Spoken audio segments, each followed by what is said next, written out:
To this day, I still have the question, why are you a witch? You're a male. A male that is not a witch. There are only females.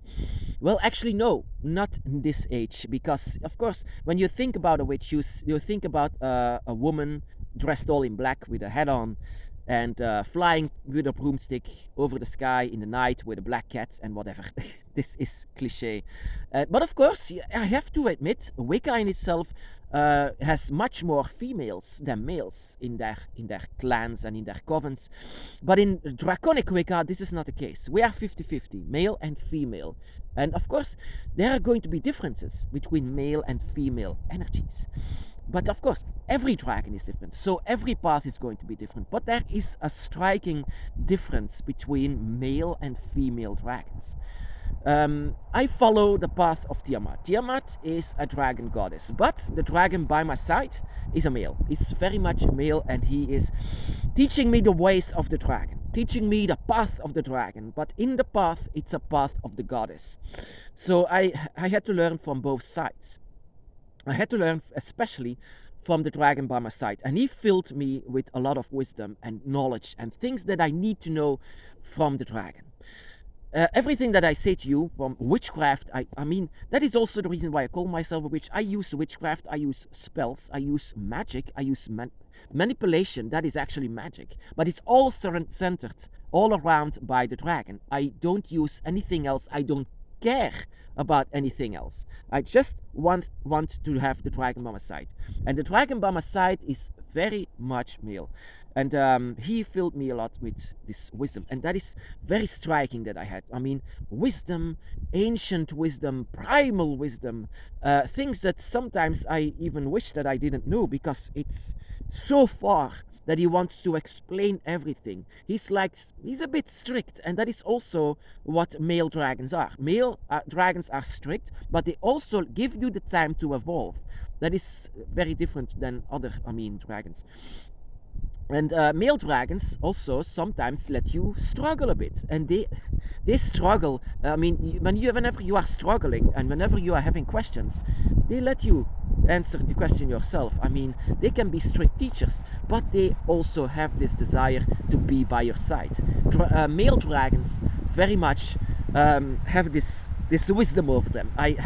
It's ancient wisdom, and I love to hear from my dragon. And that is the reason why I don't need priests. That is also the reason why I don't need explanation. I just follow the instructions of my male guardian dragon. But of course, I do have another, Tiamat. Tiamat is a female dragon, a goddess, of course. But the first time that I've ever felt a guardian, which is female, was 7 years after my awakening.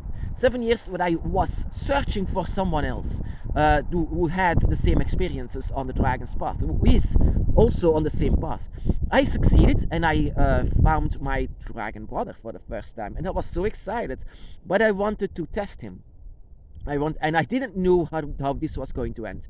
So I showed him an image of a dead dragon, and that energy is something that I will never forget. Never ever. Oh my goddess, the energy exploded just through the screen of my computer. It was amazing.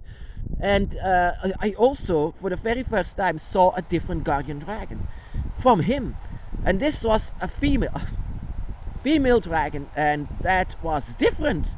Very much different, because this dragon was so angry with me to let him explode like that, this explode of these energies, so angry with me.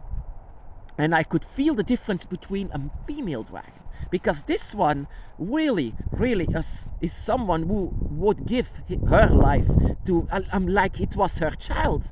She was protecting him so well, and she was giving also everything that he desired in this path.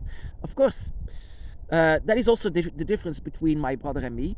I am still going and still learning on my dragon's path, the hard way or not, while he was also learning all the time.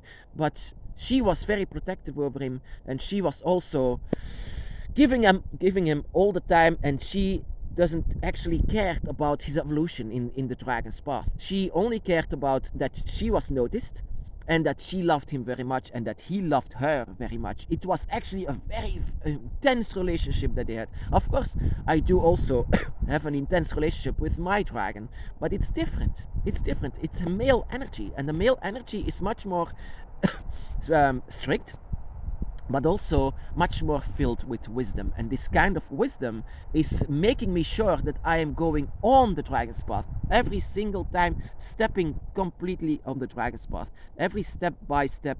And while he actually is being carried by his female dragon, while I have to do it by myself. That is the difference between male and female dragons. Male dragons by your side actually, yeah, I came to notice also, and that is different with me actually. Whenever you are, most of the time, when you are a male, most of the time you are accompanied by a female dragon, because it's always going to be balancing each other. But the difference with me is because my guardian is actually male, but my god is actually a female. That also makes everything in balance. Everything. So I follow actually everything, the both male and female dragons. But there is a difference. There is always going to be a difference. There is also going to be a difference whether you are a male or a female dragon witch. That also is going to be different. But in the end, you are going to be all together. You are going to be in balance, and that is everything that has to do with the dragon's path. The dragon's path is all about balance, but also in genders, also in that, because whatever you want it or not, there are going to be differences between male and female dragons, but also in the practitioners of the dragon witches themselves are going to be different whenever you do. Because I came to notice that my brother is still on the same path, or still on the same place in the path, and not going to continue, because that is what the female dragons desire. They love their child, you can even say, because that is how I felt it with him. They love them so much, they will protect him. And she was so darn angry with me, showing her teeth to me, saying to me, not again, while my dragon, my male dragon, had to step in and no, don't attack him, don't. And that is what male dragons do. They will always be there to protect you, but sometimes you have to learn wherever your boundaries are. And that is what male dragons are. They are great teachers, amazing teachers, and great wisdom. But the female dragons are, of course, also filled with wisdom, but they are much more protective over the one that they have to guard over. I have to learn, and I have to spread the word of the dragon. That is actually a bit my calling that I do, and that is because my male dragon actually give me this idea to do that. And so, because there are other people in this world, there are so many people in this world with a dragon by their side, but they don't even realize it. And I say and that is what I try to do, to let you open the gate of the dragon. That is the entire reason why you are a dragon witch. Not to stand out, not to brag, but not also to say, oh yes, I'm a dragon in a role-play game. No, this is completely serious. So yeah, learning from male dragons actually made me continue on the dragon's path, and also learning from the female dragon is also something very, very different, very something else. When you learn from the female dragon, it's also going to be very intense energies. But in the end, whenever your dragon is male or female, you are always going to be on the dragon's path. You are always going to learn, you're always going to evolve, and you're always going to be by the dragon's side. And no matter what, if the dragon is male or female, they are always going to love you. They are always going to be by your side, always going to protect you. Of course, the energy is going to feel different, but that doesn't mean that they are going to love you less. Sometimes the male dragon can be much more strict than the female, but also the female dragon is going to be very, whenever something is trying to attack you, they will not allow that, not at all. The female dragon is actually pretty scary. I had this with my brother. Pretty scary actually, but also because I felt like, oh no, what have I done? I angered the dragon. I angered his dragon. I felt like, but the dragon by my side said, it's okay, it's fine, because it's a female, it's fine. It's okay. She will forget it. But yeah, because Yeah, those are females, and that is the moment that I learned the difference between a male and a female dragon. But no matter if your dragon is male or female, they are always going to love you, and you're always going to be by their side.